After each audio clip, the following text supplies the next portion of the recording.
Well, hi there. I'm here with a very special friend. It's District Chief Jack Ben-Bihi of Vaughn Fire and Rescue Services, and he's a firefighter. Hi, Jack. Hi, Rabbi B. Thank you so much for coming and speaking with me today. Nice to see you again. Of course, always a pleasure. Well, I'm here with my friend over here, and we're wondering, what does a firefighter do? Well, firefighters go to a lot of emergencies. We go to medical calls, we go to fire alarms, we go to car accidents, and of course, Rabbi B, we go to fires. Oh, to fire. So I know fires are very dangerous, and we don't want to go ever near a fire because fire is hot. But what does a firefighter do to keep himself safe? Oh, that's a good question, Rabbi B. We actually have special clothes. We have our bunker gears and helmet, and maybe I can show you what it's like. I'd love to see that. What do you wear? Tell me some of the things that you might wear in a fire. Well, before we leave the station, we jump into our bunker boots, our bunker pants, and we pull them up with our suspenders. Oh my goodness. And we do this at all hours of the day, of the night. And then we move on, put on our bunker jacket, jump onto the truck, and get ready to go to that call. Wow, you look like your legs are ready for the fire and very safe in a fire with those special pants and boots. But it looks like your top part of your body might not be so safe. Do you wear something on the top of your body? Yes, then there's our bunker jacket. Bunker jacket? Wow! Now that looks like a very thick jacket. It is, Rabbi B. It's there to protect us. So in case we have to go into that fire where there's lots of heat, we don't get burned. Wow. Now, is this the same kind of jacket that I would be able to have for myself on an everyday kind of jacket? Oh, no, Rabbi B. This is specially made just for firefighters. Okay, so it's a very fire-safe kind of jacket just for firefighters. Now, I see your legs are safe. I see your top body is safe. Now, I see your hands do not look safe in a fire because there's nothing covering them. Oh. Well, look what I have. I knew it.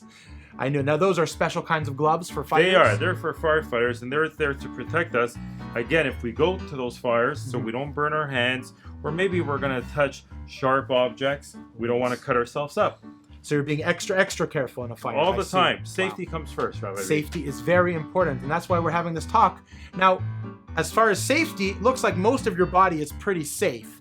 But I think there's one part, Fireman Jack, that is not so safe. Boys and girls, do you know what part of Firefighter Jack is not safe right now? That's right, his head. Now, I'm sure there's something you wear on your head. There is. It's a Firefighter Helmet. Wow, that's a great helmet. And it looks really thick and big. Now, what is this helmet special? What's special about this helmet? Instead, in case we're crawling around into tight areas and we bump our head, it's there to protect us. Oh, right, and if something is falling down, it'll protect us as well. Wow, so that's a very protective and safe firefighter helmet. Now, do you have anything for your face to help you breathe in a fire? If there's smoke, how is a firefighter going to breathe in the smoke? So then we got to put the face piece on. A face piece? Wow. Now your whole body looks like it's protected against very hot fire, and also this mask looks like it helps you if there's a lot of smoke. Absolutely, Rabbi B. As a matter of fact, we would connect our masks to an air cylinder, so we're breathing normal air. Because we don't want to be breathing in smoke. It's very dangerous for you. Now, right now, Firefighter Jack, you look a little bit scary to me. Should our friends at home be scared if they see a firefighter? Oh no, we're your friends. So, boys and girls, if you see firefighters, and a lot of times we might be crawling in when there's a dangerous area, a smoky area, if you see us, we're your friends. We're out there to reach out and to save you and to help you. That's right, and Firefighter Jack is a very good friend and very friendly and helpful, and firefighters are always there to help. So that's amazing. You look really, really good and ready. I think maybe this year for Purim I'll dress up as a firefighter. Oh yeah? Well then I'm going to dress up like you as Rabbi B. Whoa!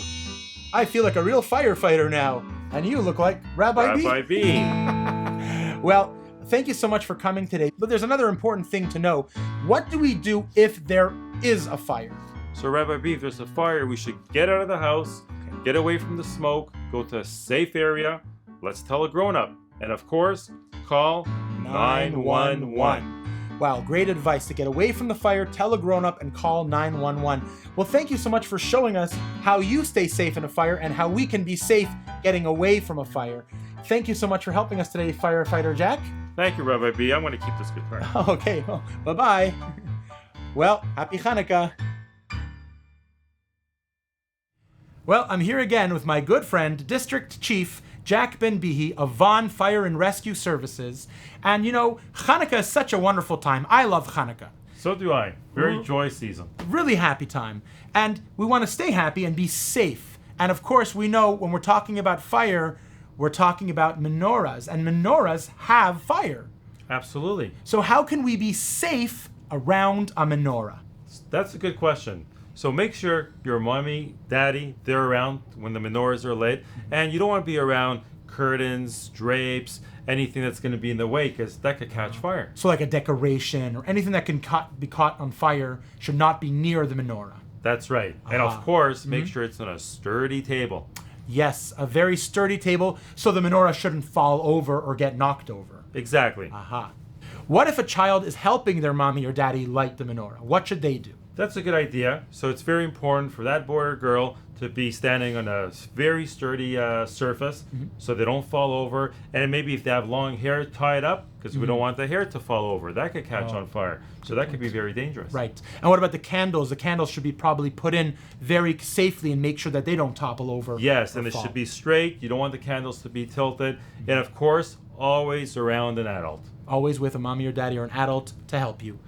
Now, once the candles are lit on the menorah, it's a very big mitzvah to stay near them and watch them and enjoy them. Now, once the candles are already lit, how can we be safe around them? Well, let's make sure that we don't run around the table, run around the candles. We don't want to be throwing things. And of course, it's fun to play with your dreidels. However, we could do that in a separate area, not next to the menorah. And keep all dancing as well away from the menorah where you're not going to by accident bump into it. Well, thank you so much for helping us today, Firefighter Jack, with all those great tips about how to be safe around a menorah. I want to wish you a very happy and safe Chanukah. And a happy and safe Chanukah to you too, Rabbi B. Thank you. And of course, a happy and safe Chanukah to you.